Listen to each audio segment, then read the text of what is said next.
সুপ্রিয় দর্শক, আপনারা দেখছেন এসপিএন বাংলা টিভি।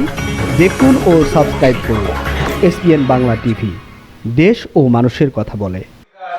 সংবাদ স্বাধীনতা, মৌলিক অধিকার সবকে নিশ্চিন্ত করে দিয়ে এক ব্যক্তি এক শাসন এক নেতার এক দেশ বাংলাদেশ এবং সংবাদপত্র বন্ধ করে দিয়ে সাংবাদিককে ব্যাঘাত করে দিয়ে আজকে বাংলাদেশে কি অবস্থা তৈরি হয়েছে সে কথা জানেন। জিয়া রহমানের একমাত্র মানুষ নেতৃত্ব তিনি দেশে বহুদলীয় গণতান্ত্রিক ব্যবস্থা চালু করেন একদলের পরিবর্তে এবং সংবাদপত্র অপূর্ণ স্বাধীনতা দিয়ে গেলেন। এবং জিয়া রহমানের সময় সারা বাংলাদেশে এমন কোনো গ্রাম এবং মফস্বল শহর নাই যেখান থেকে পত্রিকা প্রকাশিত হয় নাই। আজকে যে মিডিয়া দেখেন, আজকে যে সংবাদপত্র দেখেন বা ইলেকট্রনিক যেগুলো দেখেন, এগুলো জিয়া রহমান এবং বেগম জিয়ার সময় শুরু হয়েছিল।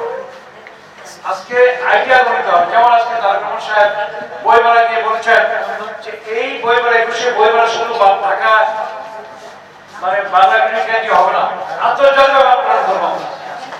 আন্তর্জাতিক মাতৃভাষা দিবস এই বইমেলা যেন আন্তর্জাতিকভাবে পালন করা হয়, এই জন্য আমাদের প্রধানমন্ত্রী কথা বলেছেন। আরেকটা কথা বলেছেন, বইমেলা ঢাকায় সীমাবদ্ধ থাকলে চলবে না, এটা গ্রাম পর্যায়ে প্রসারিত করতে হবে, নিশ্চিত করতে হবে। এই যে উদ্যোগগুলো এবং এই যে আপনি ভাই বলেন যে গত 15 দিনে তারেক রহমানের যে অ্যাক্টিভিটিস প্রধানমন্ত্রী হিসেবে মানুষের কাছে একটা গ্রহণযোগ্য তৈরি হয়েছে। সাধারণ মানুষের মতো জিয়ার নতুন ভাবে নতুন নেতৃত্ব আবির্ভাব হয়েছে। জিয়ার মানুষের কাছে গ্রহণযোগ্য একটা নেতৃত্ব ছিল।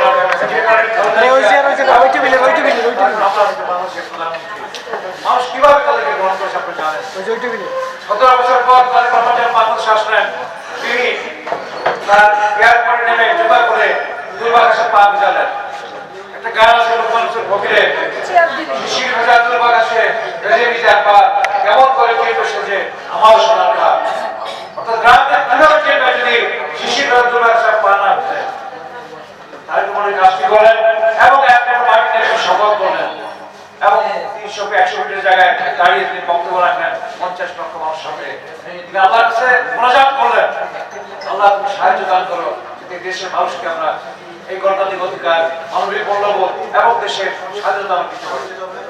আজকে যে কোনো কারণে সারা বাংলাদেশের মানুষ তাকে সমর্থন দিয়েছে এবং সমর্থন দিয়েছে বলে মানুষের মৌলিক অধিকার, স্বাধীনতা, সার্বভৌমত্ব এবং সংবাদের স্বাধীনতা নিশ্চিত করা হয়েছে। আজকে টেলিভিশন বলেন, পত্রিকা বলেন, টক শো বলেন, সবার সমালোচনা হচ্ছে, বিভিন্ন ফেসবুকে বলেন সমালোচনা হয়, কিন্তু সরকার কিন্তু ওই প্রস্তাব করে সমাজের গ্রহণ করার ক্ষমতা আছে। ভিন্ন মত থাকবে, ভিন্ন পথ থাকবে, ভিন্ন চিন্তা থাকবে সমাজ ব্যবস্থায়, তাদেরকে গ্রহণ করার মতো মানসিকতা তাদের কামনা আছে। তাই মনে করি আসেন আমরা সবাই মিলে এই দেশটাকে গড়ে তুলি, কারণ আমরা দেশটাকে বিভক্ত করে ফেলেছি। আমাদের যে দেশ, দেশের যে অবস্থা, এই বঙ্গ সাগর থেকে যে ওঠা যে মাটি, উর্বর ভূমি, এই ভূমিতে কিন্তু দস্যুতা এসে হয়েছে, মোগল আক্রমণ করেছে, ব্রিটিশ আক্রমণ করেছে, বিভিন্ন সময় আক্রমণ হয়েছে। কিন্তু সেই সময় কি হয়েছে, আমাদের পূর্ব জনসংখ্যা প্রতিরোধ করেছে। অর্থাৎ ঘূর্ণিঝড়, জলোচ্ছ্বাস, সমস্ত যুদ্ধ বিগ্রহ এবং প্রাকৃতিক দুর্যোগের বিরুদ্ধে লড়াই করেছে আমাদের জনসংখ্যা। ভাষার জন্য যুদ্ধ করেছে আমাদের শ্রমিক। এবার স্বাধীনতা যুদ্ধে যুদ্ধ করে সাথে ছিনিয়ে এনেছি।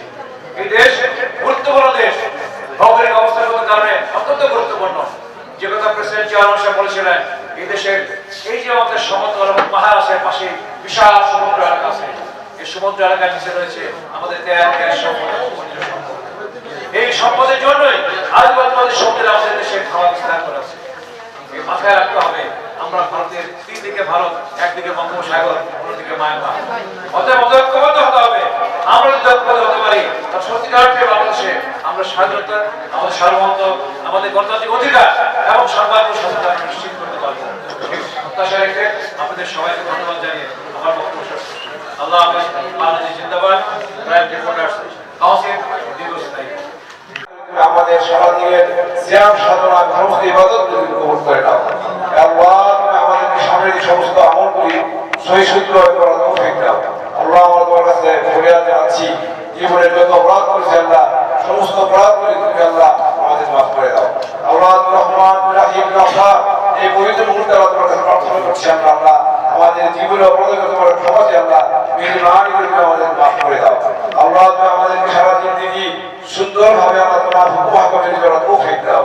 আল্লাহ তুমি আমাদেরকে সৎ পথে পরিচালিত করো। সঠিক করে সন্তান দাও আল্লাহ। তুমি আমাদের হালাল রুজির পথ মেলাবার দাও আল্লাহ। মেহরবান করে আমাদের এই সংগঠনকে তুমি আল্লাহ কবুল করে নাও।